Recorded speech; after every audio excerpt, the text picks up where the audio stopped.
بشرى لنا نلنا المنى الله الله زال العنا وفلنا بشرى لنا نلنا المنى زال العنا وفلنا بشرى لنا نلنا المنى زال العنا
صل وسلم وبارك عليه وعلى آله.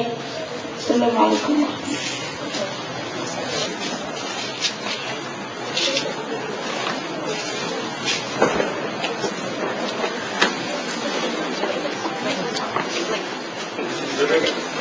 Alhamdulillah.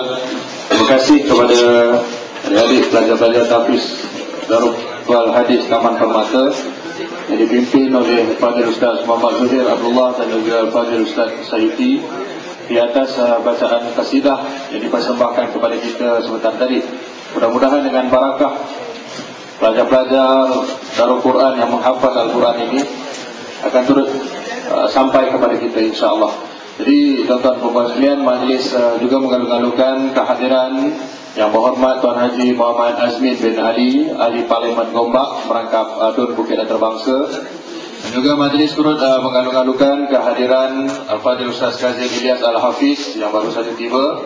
Jadi tanpa melengahkan masa dan waktu, majlis terusnya menjemput dan mempersilakan Al-Fadhil Ustaz Kazim Ilyas Al-Hafiz untuk menyampaikan ceramah Maulidur Rasul kita pada pagi ini. Majlis dengan segala hormatnya, silakan Tuan Ustaz.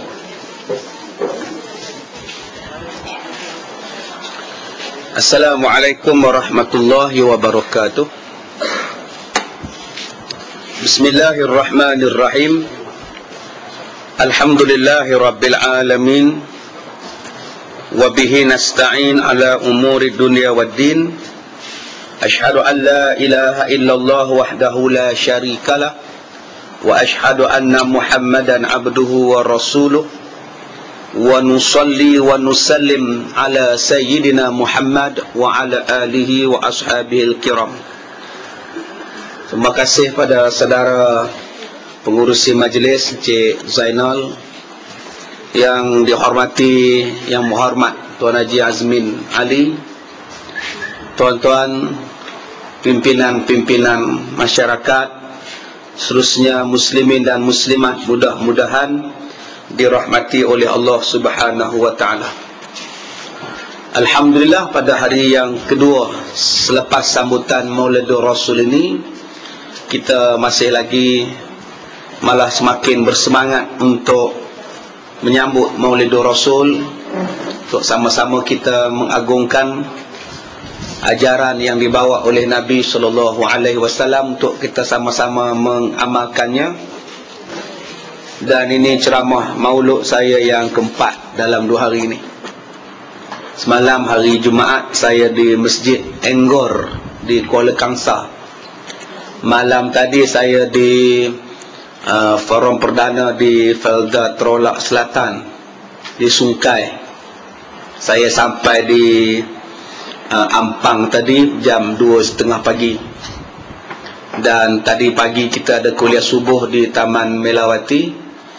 Dan sekarang saya bersama dengan tuan-tuan, InsyaAllah malam nanti saya kena ada di Taman Skudai Jaya di Johor Bahru pula. Ya, sampai besok ada 3 tempat di Johor. Malam besok saya ada di Taman Kampung Ceras Baharu di Ceras. InsyaAllah tuan-tuan, kita akan tengok daripada surah Toha juzuk yang ke-16. Bismillahirrahmanirrahim. Toha ma anzalna alaikal qur'ana litashqa illa tadhkiratan liman yakhsha. Surah Toha ni juzuk yang ke-16, surah yang ke-20. Jadi banyaklah orang faham surah Toha ni surah yang kita baca boleh melembutkan hati. Kalau kita baca boleh melembutkan hati orang yang keras hati. Sayyidina Umar yang keras hatinya itu pun bila baca surah Toha ni lembut hati dia, lalu memeluk agama Islam. Saya tengok pada surah Toha ni sebab kita bila selawat kita akan sebut Toha. Itu yang saya ambil pagi ni surah Toha ni. Salatullah salamullah ala Toha Rasulillah. Salatullah salamullah ala Yasin Habibillah. Kenapa sebut Toha? Kenapa sebut Yasin? Setengah kita selawat je, apa Toha, apa Yasin. Tak lah Ustaz, dia sebut Toha, saya Toha lah Ustaz. Selawat kita, salatullah salamullah ala Toha Rasulillah. Salatullah salamullah ala Toha Rasulillah. Selawat salam ke atas Toha, pesuruh Allah. Sebab Toha itu ialah nama gelaran menurut setengah ulama tafsir, nama gelaran bagi nama Nabi Muhammad sallallahu alaihi wasallam. Saya dah sebut di Masjid Ar-Ridwan hari itu, nama Nabi Muhammad ni ada 5. Yang pertamanya Muhammad, yang keduanya Ahmad, yang ketiganya Al-Mahi, yang keempatnya Al-Hashir, yang kelimanya Al-Aqib. Ini 5 nama Rasulullah sallallahu alaihi wasallam. Yang pertama Muhammad, yang kedua Ahmad, yang ketiga Al-Mahi, yang keempat Al-Hashir, yang kelima Al-Aqib, yang keenam ditambah oleh ulama Toha, yang ketujuh Yasin. Ada 7 nama bagi nama Nabi Muhammad sallallahu alaihi wasallam, termasuklah Yasin. Kenapa Toha ni dikatakan nama gelaran Nabi Muhammad? Kenapa Yasin nama gelaran bagi Nabi Muhammad? Sebab di selepas Toha ada perkataan Ka. Toha ma anzalna alaika. Toha, tidaklah kami menurunkan Al-Quran ini kepada kamu wahai Muhammad, litashqa, untuk kamu menjadi susah. Sebab Allah Ta'ala gunakan perkataan Ka. Tidaklah kami menurunkan kepada kamu Al-Quran ini wahai Muhammad untuk menyusahkan kamu. Jadi Ka ini ganti nama kepada Nabi Muhammad sallallahu alaihi wasallam. Serupa juga dengan surah Yasin. Yasin wal Qur'anil Hakim innaka laminal mursalin. Ada perkataan innaka, sesungguhnya kamu. Yasin, demi Al-Quran yang bijak, sesungguhnya kamu adalah Rasul. Jadi Yasin itu pun nama Nabi Muhammad, Toha itu pun nama Nabi Muhammad. Sebab itulah dipanggil ataupun disebut Yasin dan Toha adalah nama lain bagi nama Nabi Muhammad sallallahu alaihi wasallam. Baik, tuan-tuan yang dirahmati Allah, Allah berkata di dalam surah Toha ini, ma anzalna alaikal qur'ana litashqa. Tidaklah kami menurunkan kepada kamu wahai Muhammad Al-Quran. Apa tu? Hello. Ada ya? Ada ya? Hello. Okey. Sebab apa ya? Dia marah ke macam tu? Tidaklah kami menurunkan kepada kamu Al-Quran itu untuk menyusahkan kamu. Sebab itu tuan-tuan, bila sebut Al-Quran ini tidak menyusahkan kita, bermakna kalau kita tak mengikut Quran, kitalah yang susah. Bila kita tak ikut Quran, kitalah yang susah. Hari ni jadi susah ni pasal tak nak ikut Quran lah. Saya tadi tuan-tuan punya duk maki dalam kereta, marah, geram. Saya baca dalam surat khabar, ada orang yang pijak budak, sepak budak sampai mati budak umur 3 tahun. Dipijaknya kepala budak tu, disepak, ditendangnya macam bola. Umur 3 tahun. Mati budak tu. Siapa dia? Kekasih mak budak tu. Boyfriend, driver taksi. Bercinta dengan driver taksi 6 tahun. Akhirnya anak sendiri tuan-tuan mati. Yang herannya pula, budak tu dipukul, didera di hadapan 50 orang. 50 orang pakat duk tengok. Satu laki-laki dewasa pukul dan seksa budak. Apa nak jadi masyarakat Malaysia ni? Macam cerita Tamil. Tuan-tuan tengok cerita Hindustan. Hero bergaduh dengan orang jahat, orang kampung tengok keliling. Bukannya buat apa, tengok. Baru datang Inspektor Sahab. Last sekali. Kenapa tak dileraikan? Kenapa tak ni? Bila wartawan tanya kepada orang tu, orang tempatan tu, dia kata, kami diugut, jangan campur tangan. Kepala otak dia, tuan-tuan. Bodoh punya, demo 50 orang takkan takut pada seorang tu. Selamatkanlah nyawa budak tu. Budak tadi dilempar dalam kereta, diterajang lagi dalam kereta, ditinggalkan di hospital, lari. Sebab apa jadi macam itu? Sebab tak nak ikut Quran. Al-Quran yang Nabi Muhammad sampaikan kepada kita ni 23 tahun, tuan-tuan, untuk menjadikan hidup kita selamat. Kita hidup berbilang bangsa dalam Malaysia ni, India, Cina, Melayu, semua ada. Kalau kita tidak mengikut kepada Al-Quran, dia akan menjadi huru-hara. Yang boleh menjadikan kita tenang, yang boleh menjadikan kita selamat, yang boleh menjadikan kita ni berbahagia, ialah apabila kita ngikut Quran. Bila kita tidak mengikut Quran seperti mana yang diwasiatkan oleh Rasulullah junjungan kita, maka sekarang ada anak tak menenangkan jiwa. Ada isteri menyusahkan suami. Ada suami yang memeritkan isteri. Semalam saya pergi ke Enggor, ada satu pengurusi jawatan kuasa kampung minta saya ceramah. Nama kampungnya Kampung Perit. Tuan-tuan, susah benar nama pun Perit. Ya, kampung susah, tuan-tuan. Tuan-tuan yang dirahmati Allah, Al-Quran ini Nabi Muhammad datangkan kepada kita untuk menyenangkan kita. Jadi macam mana nak tengok Quran? Masing-masing mempunyai penilaian, tafsiran, huraian macam mana, Ustaz? Senang saja nak tengok Al-Quran, tengok pada Rasulullah. Rasulullah itu dipanggil sebagai Al-Quran yang berjalan, Al-Quran yang hidup, Al-Quran yang bercakap. Agak-agak tak faham bahasa Arab, tengoklah Nabi buat.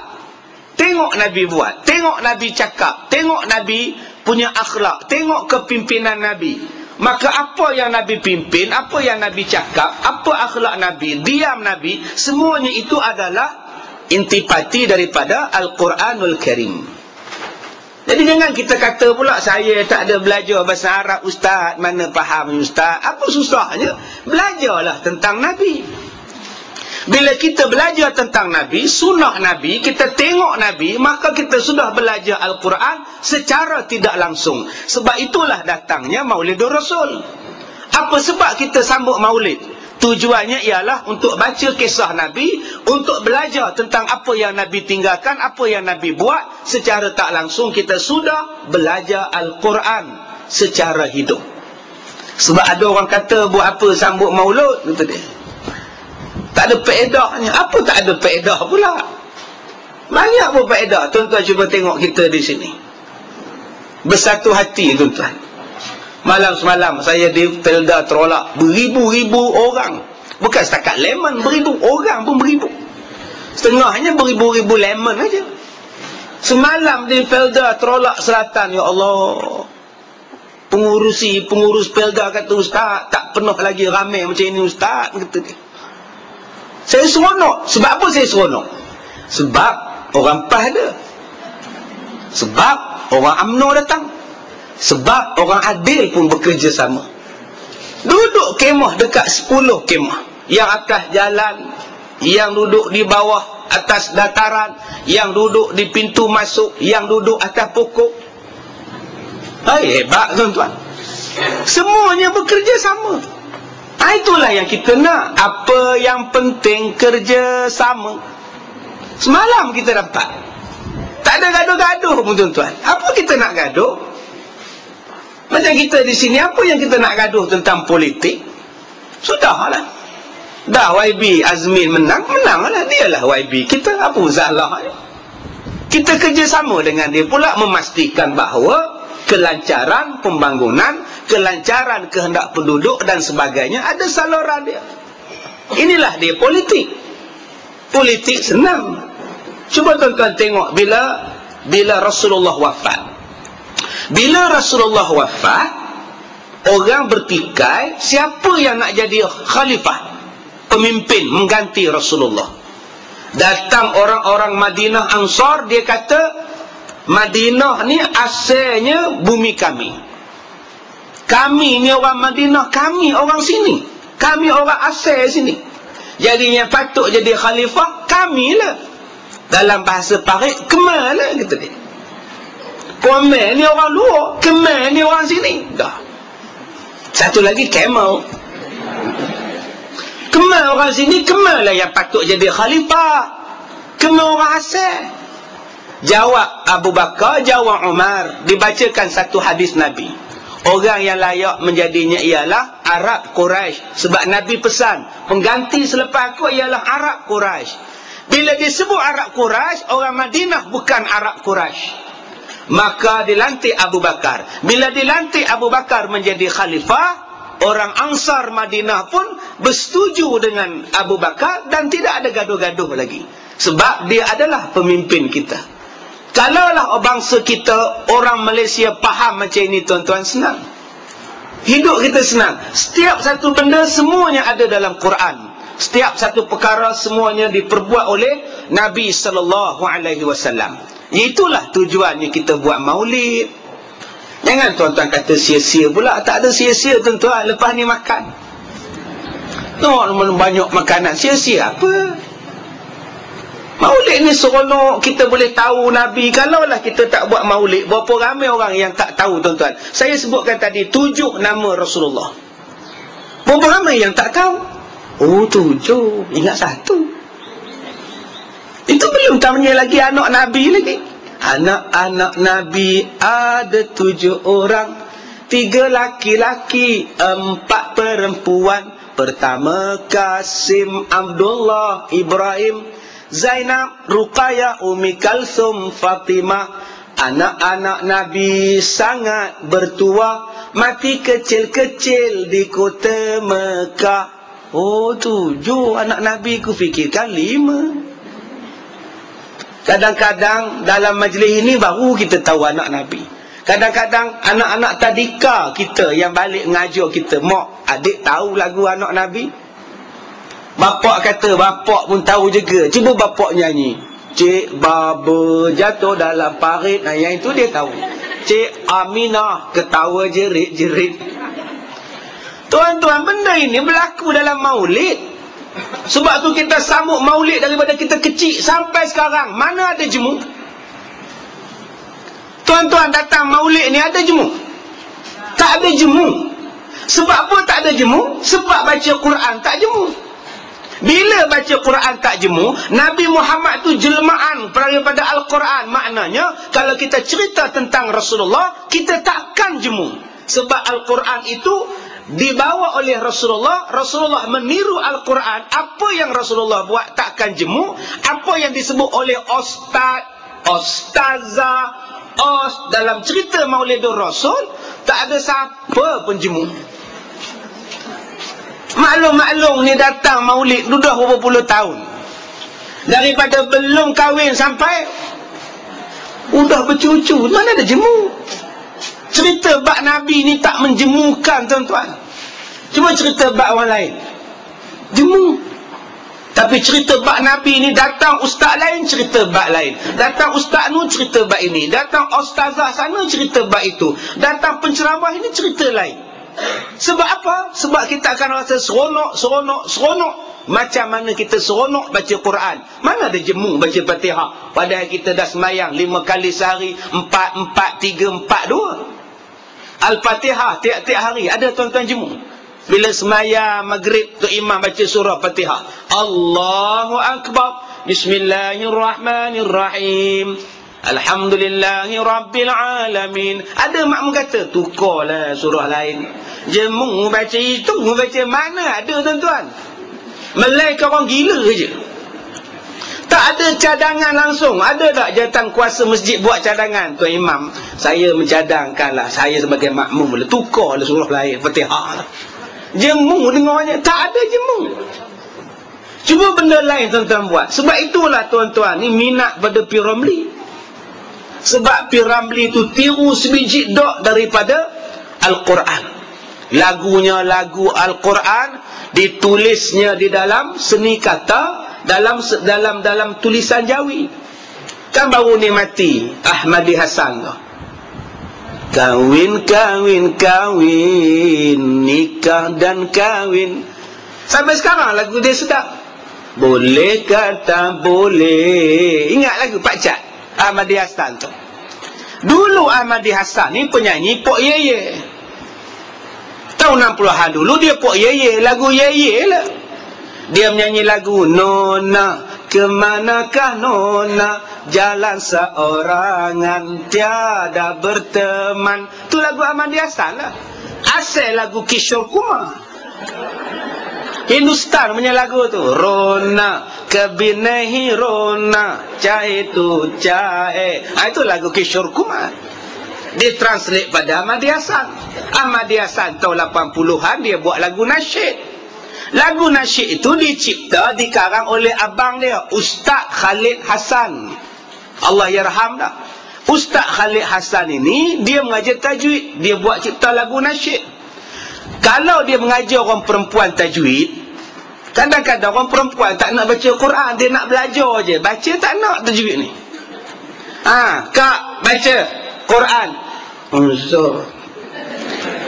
Asal kelah uzur, asal uzur kelah. Bila nak belajar Quran ni? Akhirnya Ustaz Khalid Allah yarham ni tuan-tuan, dia belajar, dia ngajar tajwid dalam bahasa Melayu, tulis Jawi, baca macam bertajwid.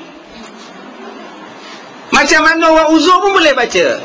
Sin, alif, sa, ya, saya, suka.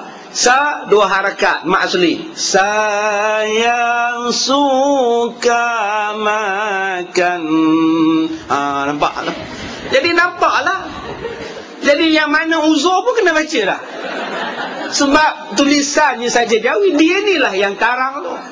Jadi kalau tuan-tuan meniru bahasa pelajaran Quran, dibawa lagu, tuan-tuan takkan jemu. Sebab itulah P. Ramlee dia ambil lagu tajwid, dia ambil lagu Quran, dibuatnya lagu. Sistem lagunya akhirnya orang minat pada lagu P. Ramlee. Jangan-janganlah adik angan-angan merayau ke alam impian. Nampak tak? Cerita apa tu Kak? Musam Janggut 1958. Jangan jin alif ja mak asli. Jangan lebih pada 2 harakat. Jangan ainun ngan nga nun ngan nun mati jumpa dengan jin dengung. Ikhfa tu. Janganlah adik angan-angan. Nampak? Merayau. Yau tu pendek sebab huruf lin. Dia tak boleh merayau. Tak mahu dia, tak sedap dah. Dia kena pendek. Merayau ke alam impian. Mim mati jumpa alif. Alam impian. Itu nama dia izhar syafawi. Sebab tu dia tak ada dengung. Dia tak boleh merayau ke alam. Tak mahu dia. Bila lagu-lagu itu ikut Quran, sampai sekarang kita suka. Lagu sekarang dia tak ikut Quran, orang tak dengar dah. Mana orang dengar dah tuan-tuan? Ada orang dengar tak Fantasia Datang Bulan? Ada? Tak ada dah. Fantasia Datang Bulan pula. Fantasia Bulan Madu belum tak ada. Cuba tuan-tuan tengok bulan madu di awan biru. Berapa harakat bu? 4. Siapa nak dengar dah lagu tu? Bu tu mak asli bawa bu-bu. Bila dipanjangkan bulan madu di atas pelangi. Mana ada orang minat lagu tu dah? Tak ada dah. Tambah ye lagi orang tak minat. Udah macam nak menekan kamu ni. Tuan-tuan tengok lagu tu dia hanya akan bertahan sekejap. Tambah lagu sekarang ni, lagu-lagu hak meleleh. Lagi orang tak suka. Sekejap je orang suka. Lama-lama orang tak mahu dah. Apakah perasaan benci? Rasa nak tidur. Tu pun orang minat tu yang pelik tu.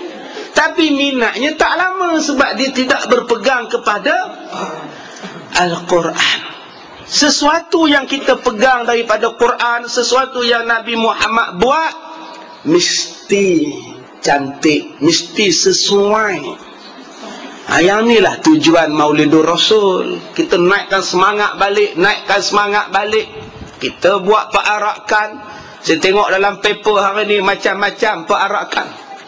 Yang barak dalam hujan, yang belarak tengah panas, macam-macam. Tak salah perarakan, walaupun Nabi tak buat perarakan. Tapi zaman sekarang ni kita kena buat kepentingan itu. Kepentingan menunjukkan kekuatan orang Islam, kekuatan perpaduan orang Islam, kena buat. Saya suka kalau tuan-tuan pagi ni buat perarakan, pusing satu taman. Sallallahu ala Muhammad. Seronok tuan-tuan. Saya tahun ini je sekolah saya tak buat perarakan sebab bajet tak cukup.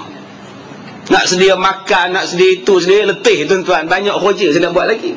Jadi kita tangguhkan dulu. Pasal bajet tak ada.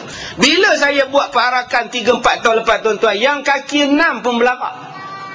Kita kaki 2, dia kaki 6. 4 pangkat. Jalan. Sallallahu. Lalah dia berhenti naik motor. Dah tak lalu jalan kata dia.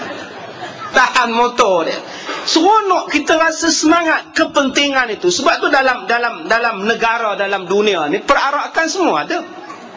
Dalam kemerdekaan, bila datang hari kemerdekaan, kita buat perarakan. Saja-saja ke kita buat perarakan tuan-tuan? Tidak.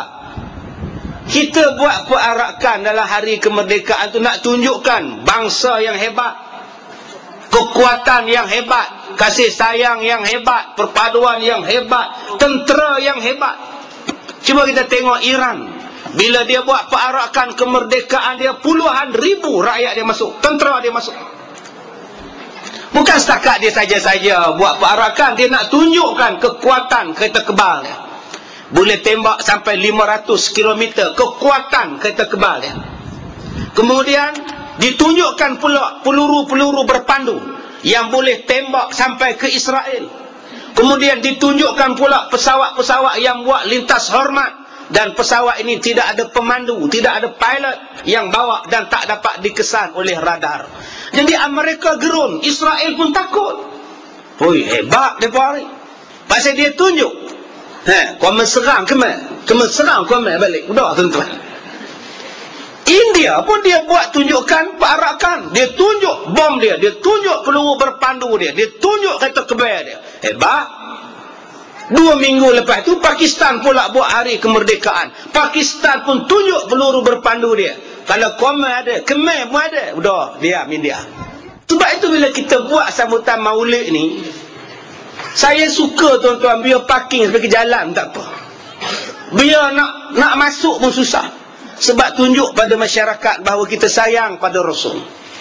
Tunjuk pada masyarakat bahawa kita ni walaupun berbeza pendapat dan berbeza politik, tetapi apabila Islam, apabila Rasulullah, apabila kepentingan orang Islam bersama, kita adalah bersaudara. Kita adalah bersatu.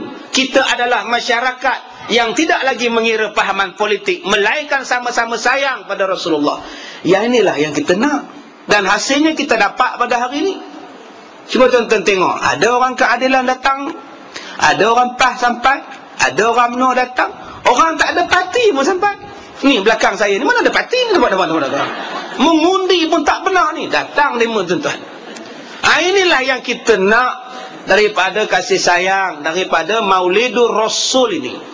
Tuan-tuan yang dirahmati Allah, Nabi Muhammad disebut di dalam Al-Quran ini, Al-Quran ini illa tazkiratan liman yakhsha. Tidaklah Al-Quran ini diturunkan melainkan sebagai peringatan bagi orang yang takut pada Allah. Peringatan bagi orang yang takut pada Allah. Orang yang tak takut, dia takkan pakai Quran. Orang yang tak takut, dia takkan respect Quran. Orang yang tak takut, dia takkan pakai Quran, dia takkan ikut Nabi Muhammad. Kalau orang yang bertakwa kepada Allah, kalau orang yang takut kepada Allah, dia mesti pakai Nabi Muhammad.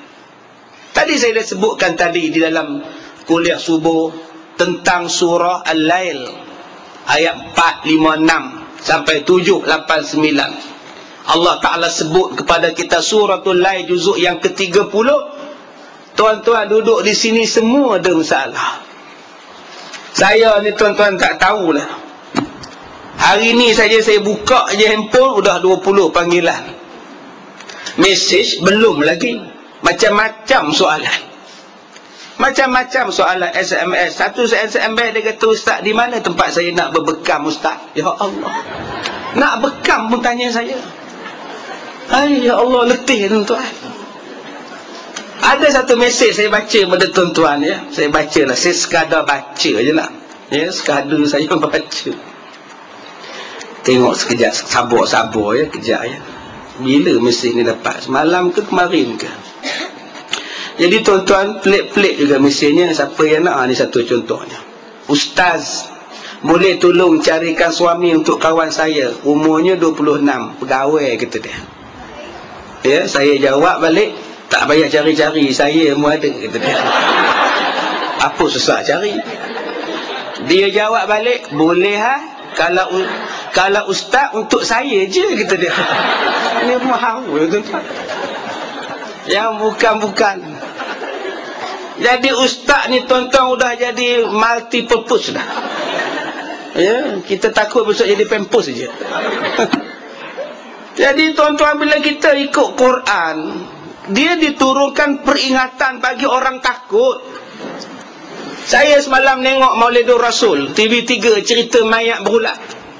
Balik ceramah lari enggar tu tuan-tuan, tengok, ya Allah, mayat berulat. Keluar benda busuk, keluar ulat kat muka, keluar ulat kat hidung, usung berat kerana pula. Kita takut. Segala perbuatan yang kita buat nanti menyusahkan kita dalam kubur. Menyusahkan kita bila kita hidup dalam kubur. Menyusahkan kita bila kita nak mati. Ataupun menyusahkan kita ketika kita hidup di dunia. Maka Allah Ta'ala sebut dalam suratul Lail, kalau kita nak senang hidup tak ada masalah. Tuan-tuan nak selesaikan masalah anak, masalah suami, masalah isteri, masalah masyarakat, masalah hutang, Allah Ta'ala sebut dalam penyelesaiannya ada 3 je. Ada 3 je. فَأَمَّا مَنْ أَعْطَى وَاتَّقَى وَصَدَّقَ بِالْحُسْنَى. Pelajar tahfiz sambung. Kuatlah sikit. فَسَنُيَسِّرُهُ لِلْيُسْرَى. Allah Ta'ala kata kalau kita nak hidup senang, buat 3 benda ni. Yang pertama kata Allah, rajin bersedekah. فَأَمَّا مَنْ أَعْطَى. A'ta ni dalam bahasa kita memberi. Bukankah Nabi Muhammad adalah seorang yang pemurah? Nabi Muhammad sangat pemurah, macam angin yang lalu. Atas kepala kita ada kipas angin. Tepi kanan saya ni ada kipas angin. Cuba tuan-tuan rasa angin tu. Bila angin tu bertiup pada kita, laju je sampai dia. Rasulullah macam itulah pemurahnya. Sebab itu Rasulullah hidupnya tenang. Hidupnya seronok. Walaupun dia orang miskin, walaupun dia orang susah, walaupun dia pilih cara hidup miskin. Tapi kehidupan Nabi adalah kehidupan yang tenang, kehidupan yang menyeronokkan. Yang pertama sekali, kalau kita nak rasa senang, tolonglah jadi seorang yang pemurah. Dan Nabi Muhammad sangat-sangat pemurah. Ada beberapa puak daripada Najd datang ke Madinah. Masa itu Nabi tengah mengajar. Bila Nabi tengah mengajar, Nabi tengok puak-puak Najd ni datang pakai baju hitam. Mereka ni pakai baju yang tidak ada lengan. Dipakainya baju yang betul-betul belah pada tengkuk aja. Kita panggil baju kelawar. Seluar dalam tak pakai, seluar panjang tak pakai, itu sajalah kainnya. Orang susah datang, 5 orang datang ke Madinah nak belajar dengan Nabi. Susah tuan-tuan, sebab tu orang yang pakai baju kelawar ni susah. Kesian no rasa tuan-tuan. Pakailah baju kelawar belah sampai ke pinggang ni. Itu yang datang orang jual ikan seronok. Ya, orang tu orang jual ikan seronok. Menung, dia tak laku pun tak apa, jual je ikan. Sebab dia tahu nanti ramai orang baju kelawar datang beli ikan. Dia sibuk tunjuk itu 2 kilo. Itu 2 kilo. Dia bukan tengok ikan 2 kilo, dia tengok benda lain. Ya, kata dia. Jadi akak-akak ni janganlah pakai baju kelawar ya. Nak pakai pun pakailah baju lain. Tuan-tuan, Nabi bila tengok orang miskin macam itu, Nabi balik ke rumah dia. Nabi cari apa benda yang boleh bantu orang miskin ni. Balik ke rumah Aisyah, ditanyanya pada Aisyah, Cah, adakah apa-apa nak sedekah? Kata Cah, mana ada, kata dia. Pergi rumah nak pun tak ada. Pergi rumah sah pun tak ada. Akhirnya balik ke masjid menung Rasulullah, macam mana nak nolong orang ni. Akhirnya Rasulullah baca khutbah selepas sembahyang Zuhur. Tuan-tuan, bersedekahlah kita, berjihadlah kita. Siapa-siapa yang berjihad, siapa-siapa yang bersedekah, pahalanya paling cepat sampai selepas menyambung silaturahim. Tak sempat habis khutbah, sahabat Nabi balik bawa emas 1 genggam. Sekali lagi yang bawa mari baju, sekali lagi yang bawa mari makanan, bagi pada Rasulullah. Rasulullah panggil orang miskin, bagi sampai habis. Ini sifat pemurah Nabi SAW. Sehinggalah 3 hari Nabi tak makan. Bila Nabi dapat satu makanan elok, Nabi nak suap, datang orang minta makanan. Ya Rasulullah, saya sudah sehari semalam tak ada makan. Kata Rasulullah, ambillah makanan aku. Padahal Nabi 3 hari tak makan. Patut Nabi lagi lah makan. Ini tidak, dia bagi pada orang. Mana nak ada, tuan-tuan? Mana nak ada? Kita kalau sehari tak makan, elok orang datang, Assalamualaikum, Assalamualaikum, nak jawab salam ke telan dulu? Alam, masuklah, kata dia. Beza, tuan-tuan. Ini sifat pemurah akta yang Nabi Muhammad ada. Yang kedua, nak bagi selamat, nak bagi tenang hidup, jiwa tenang, semua tenang. Wattaqa, kata Allah, jadilah kamu orang yang bertakwa. Apa makna orang yang bertakwa? Orang yang bertakwa ialah orang yang taat kepada Allah. Lantaklah orang nak kata apa pun pada tuan-tuan. Tuan-tuan semayang, biarlah orang tak suka tuan-tuan, tuan-tuan taat pada Allah. Saya selalu sebut kepada ahli-ahli politik, bila sebut pada ahli politik ni, bukan semua orang suka. Kadang-kadang dalam parti sendiri pun tak suka, tambah parti luar. Supalah kita duduk dalam taman ni, bukan semua orang suka pada kita. Tetapi yang pentingnya, tuan-tuan pegang agama, tuan-tuan ikut agama, Allah tolong tuan-tuan. Manusia belum tentu boleh tolong kita. Tengah dia baik dengan kita, dia sokong kita. Bila dia tak puas hati dengan kita, dia terajang kita, dia tekan kita. Sebab itu kita perlukan bantuan daripada Allah. Bantuan daripada Allah itu akan datang. Yang pertama bila kita rajin sedekah, yang keduanya bila kita rajin bertakwa, rajin taat kepada Allah. Hari ini Tuhan datang, tolong pada kita, bantuan sampai pada kita. Ini tidak, dahlah orang benci sembahyang tidak juga. Orang tak suka puasa malas juga. Saya telefon satu orang baru ni, saya kata, macam mana keadaan kamu sekarang, sihat ke? Dia kata, malas saya sembahyang pun dah jarang dah Ustaz. Malas dah saya. Memang Tuhan takkan tolong. Kita nak meniaga, nak maju, tapi sedekah kurang. Kita meniaga, nak untung, tetapi jarang kita sedekah, jarang sembahyang. Kita berniaga nak hebat, tapi masalah dia, kita tak pernah taat pada Allah. Ada orang yang dah duduk pada tempat yang baik pun tak nak taat lagi. Semalam saya singgah di RNR Tapah. Saya tengok satu orang nak sembahyang elok, pakai seluar pendek, selam berok je, masuk dalam surau, bawa kain plekat di ketiak, elok masuk nak sembahyang. Habis sembahyang pakai seluar pendek balik. Bukankah kita dah belajar? Di antara orang yang ditolak sembahyangnya ialah orang yang tidak menutup aurat. Walaupun di dalam sembahyang dia tutup aurat, di luar sembahyang dia buka aurat dia, Tuhan tetap menolak sembahyang dia. Tapi masalahnya, Ustaz, saya tak ada beruban lagi, Ustaz. Bukan kira beruban, tutuplah aurat. Sayang tuan-tuan, pergi sembahyang di surau, pakai kain pelikat. Bila main bola, pakai seluar panjang. Akhirnya sembahyang kita di surau Tuhan reject, sebab tidak menutup aurat, sebab tak bertakwa. Sedekahnya bagus. Apa yang tak ada, cakap saya bagi. Nak duit saya bagi, nak beras saya bagi, nak apa saya bagi. Tapi sayang, dia tidak puasa, Tuhan tak terima sedekah dia. Sebab itu tuan-tuan, selepas memberi, a'ta wa taqa, selepas bersedekah, selepas memberi, selepas menderma, mesti taat. Kalau kita hanya menderma, tak taat pada Allah, ditolak sedekah kita. Walaupun 1 juta pun kita sedekah.